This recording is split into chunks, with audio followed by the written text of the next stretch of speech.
What is the true definition of betrayal? The act of not being loyal when others believe you to be. The breaking and/or violation of a presumptive contract, trust, or confidence, whether they be friend, family, a group of people, or one's own country. The action of treason, the title of traitor, is often met with extreme resentment and dehumanization, even considered a crime punishable by death, a cruelty the modern era has even yet to abolish. However, is betrayal always a bad thing to do? Is one always subject to uphold their bonds and confidants, even should their own principles and morality be at stake? Is it a larger sin to betray another, or to betray yourself and who you truly are and want to be in this world? Does being a traitor to one evil and standing by another good not make betrayal a righteous trait? Are all traitors not considered equal? And speaking of finding your true self, it's the perfect segue into this video's sponsor, BetterHelp.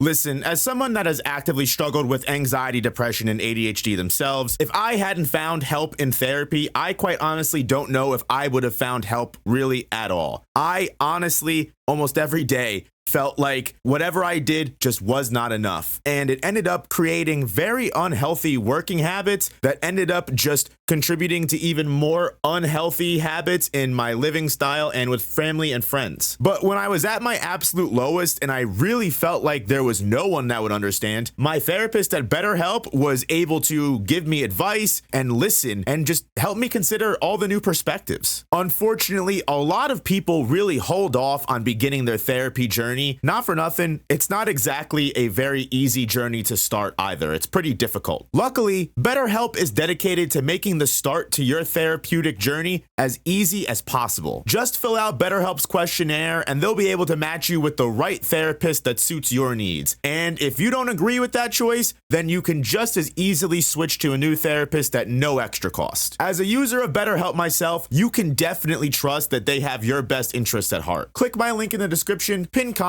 or go to betterhelp.com/nooperator to get 10% off the first month of your therapy journey. And thank you, BetterHelp, for sponsoring. Back to the video. As a child, Reiner Braun was raised to believe that if he became a strong warrior, one of the country of Marley's most powerful military assets, not only would his family, living in a racially segregated ghetto, be more accepted in society, but his absentee father, a pureblood in the country, would return to their family proudly and love his son unconditionally. Blinded by these delusions of grandeur and internalized hatred of his own race, Reiner would grow to become an insecure, reactionary child, never once questioning his mother's or the country of Marley's rhetoric against the Eldian people. When it came time to cross the sea and infiltrate the island nation of Paradise, home to another tribe of Eldians hoarding resources that the country of Marley desired, Reiner willingly led the charge against his own people, blinded by propaganda and the childish fantasy of his father's acceptance. After 3 years of coexistence and living amongst the people he once saw as devils, barely even human, Reiner's facade began to crack and shatter, realizing the group of people he's responsible for exterminating aren't really devils at all, but actual, genuine people, developing relationships and deep friendships with multiple islanders, to the point Reiner's personality began to split into two. One of a Paradise scout fighting to save humanity, and another, his original, a Marleyan warrior stopping at nothing to accomplish their goal of Eldian extermination. These two sides of Reiner exist in complete contrast, culminating in a mental breakdown that almost cost Reiner his life, unable to cope with the fact he betrayed what could have been lifelong friends after the events of Paradise Island, only to return to his miserable existence in Marley with people Reiner had no connection with, a father that's never coming back, a mother that only looked at her son as a ticket out of segregation, and surrounded by hateful people that are unable to grasp the true reality of his trauma. Reiner will be forever haunted by the consequences of his betrayal. But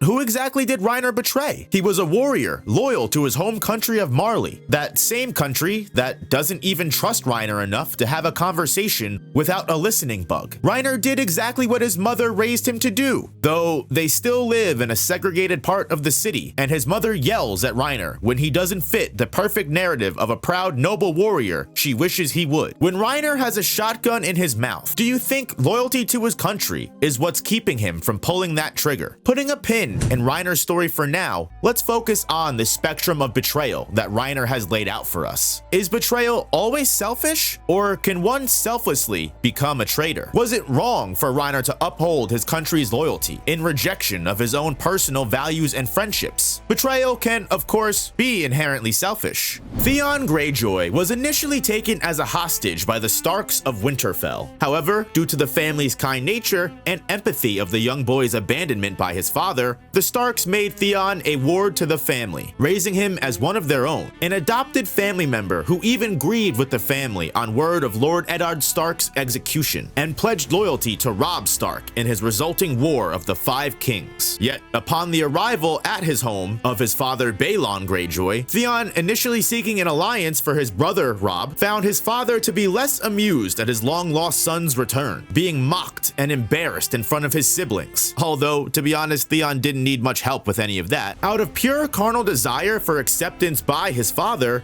and the family rights he only found convenient recently, Theon is convinced to betray one of his longest confidants and brothers, Robb, without even a promise of riches, glory, or even consideration amongst the Ironborn. Following his father's plan to attack the Starks' home while it is left unguarded and weak, staging battles to draw Robb's men further away, and using Theon's inside information to put the Starks' army at a disadvantage.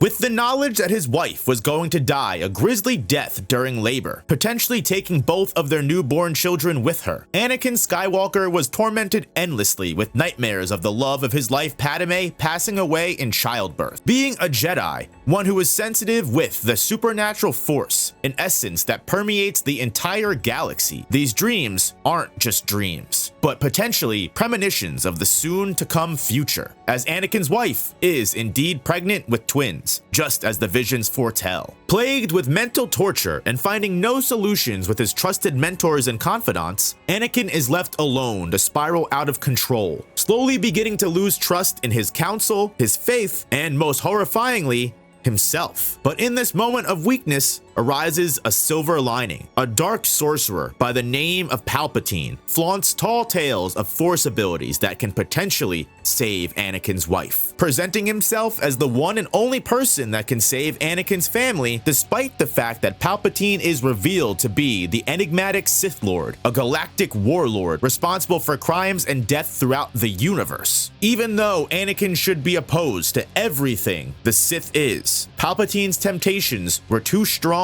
and close to home. All comes to a head when Palpatine is to be arrested and executed by Mace Windu, while Anakin watches from the sidelines, forced to make a decision between upholding his Jedi vows, protecting one of his mentors, or witnessing the death of the one Anakin loves most. Anakin instead turns his lightsaber against Mace Windu, cutting off the Jedi Master's hand and letting Palpatine kill him. Anakin forever cements himself as a Sith, rejecting everything he has ever known, and despite falling down to his knees in tears, knowing he can never go back from this decision, what carries Anakin forward with confidence isn't evil, hatred, or contempt, at least not yet. But at first, Anakin's betrayal began with a glimmer of hope, a belief that by forsaking everything he ever was, there would be a solitary chance he could save the woman he loved.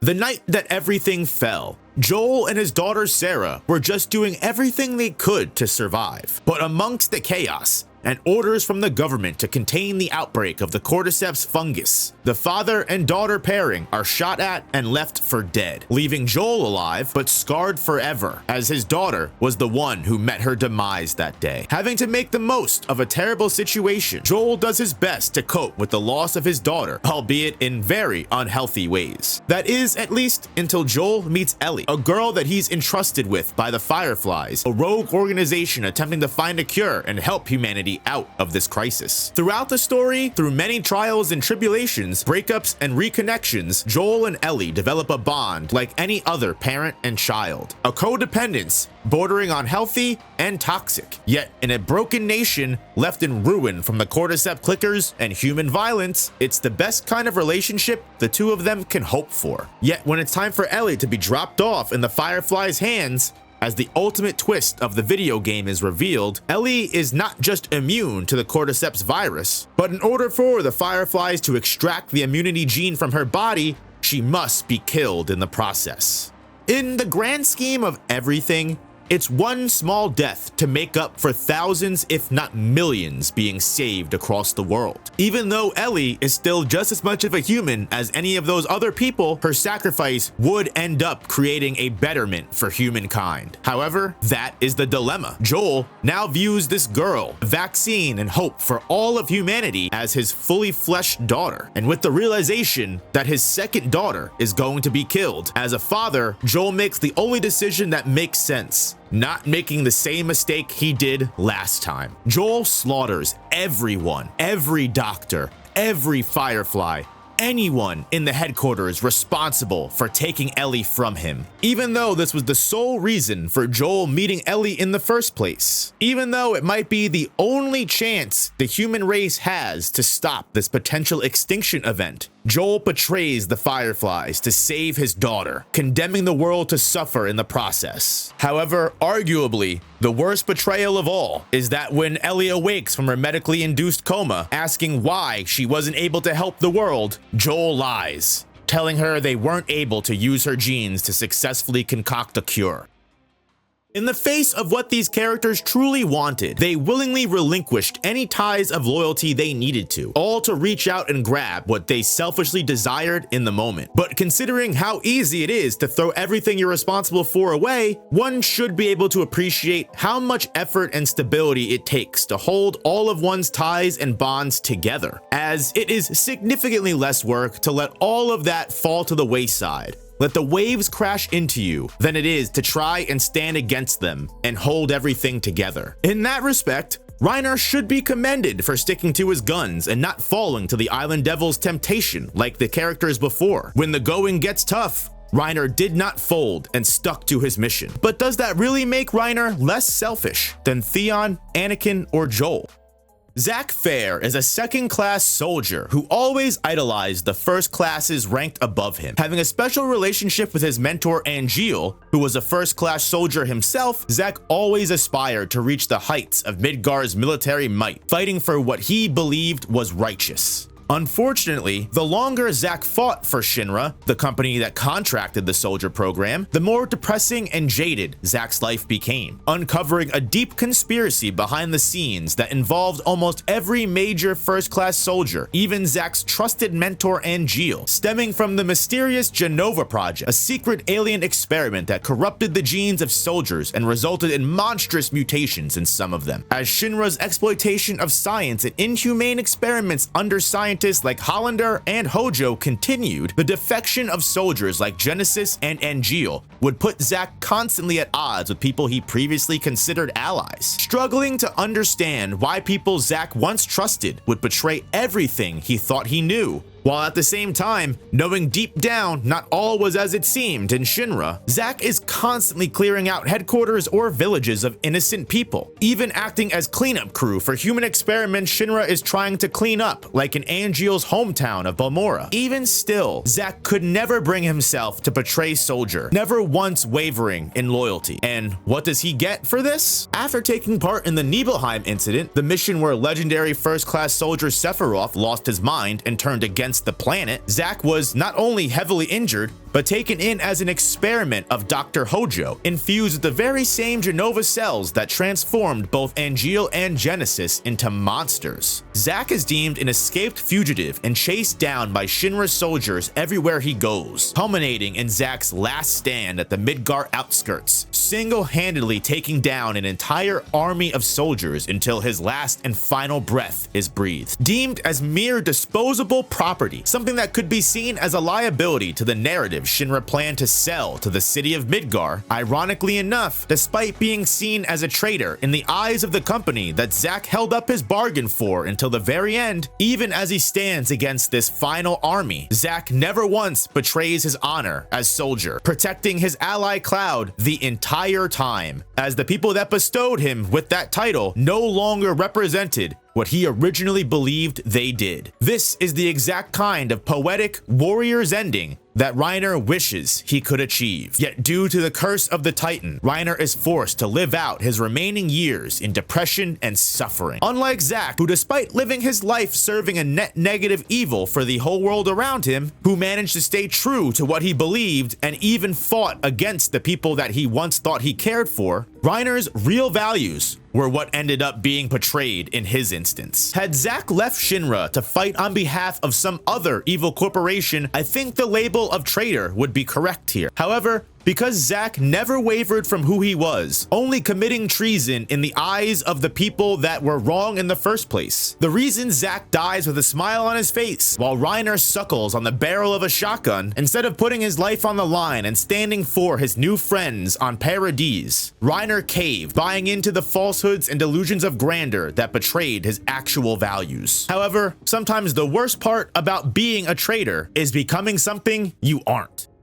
Gin Ichimaru was a young child who lived by his lonesome in the rural areas of Rukongai. On a normal day like any other, Gin stumbled upon a young girl about his age, collapsed and drained of all spiritual energy. Offering her food, shelter, and sustenance, the girl, whose name was Rangiku, began to live with Gin from that day on. The two grew extremely close over their time together, and despite Gin's habit of leaving for extended periods of time, never telling Rangiku why or where he was going, Rangiku came to appreciate the boy who came to her aid and cherished him deeply as he did her. On another day like any other, while wandering about, Gin managed to catch a glimpse of a group of Shinigami led by Sosuke Aizen, attacking another citizen of Rukongai and draining them of their spiritual energy. Recognizing these men as the same people that attacked Rangiku on the day they first met, from very first sight, Gin declared he would be the one to kill Aizen, the man who harmed the one Gin loved. After another disappearing stunt, Rangiku now found Gin with a Shinigami robe covered in blood, presumably of the person Gin stole those clothes from, declaring he was planning on becoming a Shinigami. And although Rangiku was not herself aware of it, Gin had already pushed his plot to reach for Aizen's throat into motion. After maturing and graduating from the academy, Gin Ichimaru, as if it was fate, was placed directly into Squad 5, the very squad that contained Aizen Sosuke, living a dual life as vice captain in the court guard squads and evil secret criminal. After slaughtering the division's third seat, he had piqued Aizen's interest, who covered up the murder and installed Gin as the new third seat, essentially making him Aizen's right-hand man from that day on. And for over 100 years, Gin bided his time wisely, doing Aizen's bidding and drenching his hands in the very same blood that Aizen did, participating in all of his schemes, experiments, and even when it came down to it, betraying the entire 13 court guard squads in efforts of appearing as loyal as he possibly could. With Sosuke Aizen's impressive scale of strength, able to rival several court guard captains at once single-handedly, and the mastermind Zanpakuto, a Shinigami power that allows Aizen to create real illusions and put people under complete hypnosis of all 5 senses, this villain was nearly untouchable in every sense of the meaning. The conditions of Aizen's defeat required careful planning, close watch, and a level of trust that would merit Gin learning the exact weakness he needed to strike at. After centuries of dedicated service, Gin held on to Aizen's weak point, and when Gin finally got his chance to strike after that war was already lost and everyone he ever knew was about to be dead and gone, it ended up being all for naught, Aizen's evolution having proved too far in advance to suffer the loss at the hands of Gin. Through all of that treason, betraying Soul Society, lying to Rangiku for centuries, all just to gain a chance at killing the man you deemed as the one who hurt her. In reality, Aizen could never have hurt Rangiku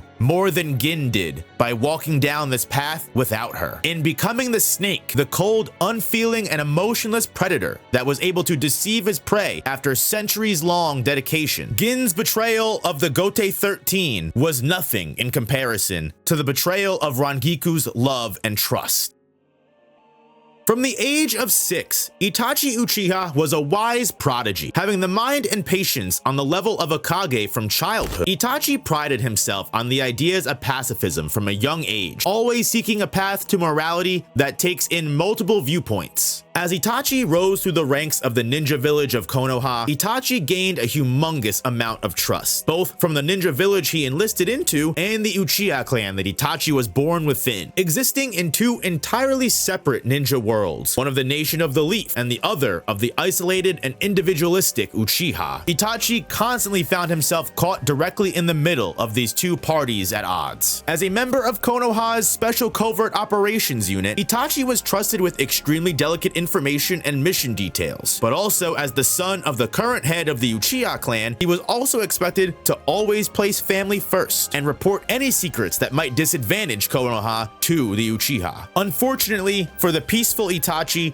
none of these options seemed justified to him. As a man who simply wanted to avoid conflict wherever possible, only fighting as a ninja in order to guide the world around him towards that path, Itachi could not accept his father's desire for mutiny against the Leaf, understanding the danger of the underground political conspiracies brewing underneath Konoha. As both factions planned to exterminate one another, Itachi was forced to make a decision: betray his family, the people that raised him, or betray his home village of Konoha and all its innocent people. However, in choosing either, what would have been the true betrayal was that of Itachi's own morality. But realizing war was inevitable, Itachi made the executive decision to turn against his clan and side with the Leaf, murdering every member of the Uchiha in cold blood in a terrifying massacre that displayed how the foundation of the clan truly always rested on Itachi's shoulders. Marked as a traitor, not just to his clan, but to his entire nation, forcing Itachi to walk every day after as a criminal. Itachi's choice of betrayal was never that simple though. It wasn't a disagreement of beliefs or even a stronger sense of loyalty to Konoha that drove Itachi to exterminate his clan. It was Itachi's utilitarian conclusion: by extinguishing the radical politics of the Uchiha, Itachi ensures Konoha's stability does not weaken or rile up the other nations and potentially cause a world war. And even though he was forced to slaughter an entire family, he averted a massive war that would have plunged the ninja nations into endless sprees of countless death. Looking as far outward as possible, one could deem the loss of Itachi's family as a mere minuscule of grief compared to the casualties that would have occurred should the Uchiha coup actually went underway. Although everyone looks at Itachi with hatred, how could any of them ever know that this era of peace they all live in was actually his own responsibility for upholding? As Itachi forever had Konoha's hate focused directly on him, his efforts kept the village from imploding in on itself, the true Shadow Kage in all but name, playing the character and putting on a performance not that his people wanted, but the masquerade that they needed. The one thing that's important to note, playing this character of Traitor is not easy. To say it's extremely doubtful that people like Gin or Itachi sleep peacefully at night is an understatement. However, despite being seen as traitors to the known world, even to the people they hold closest, their principles, what they deem themselves above all else, are more important than the thoughts, opinions, and actions of others. Call it bravery, call it ignorance. In the eyes of his home nation Marley, Reiner is a loyal warrior, yet emotionally, Reiner is reduced to a shell of his former self. Reiner feels like a traitor, not because he went against his loyalties. Reiner did what he knew was wrong, despite having all of the power to do what was right. And it's this exact nuance that the scouts discover towards the end of the series. The Paradis Jägeris, a radical fascist political party that supports the genocidal intentions of the Rumbling, are the only thing that stand in our protagonist's way of entering a flying airplane that will allow them to escape from the continent. Our scouts, the protagonists we followed from the beginning of Attack on Titan,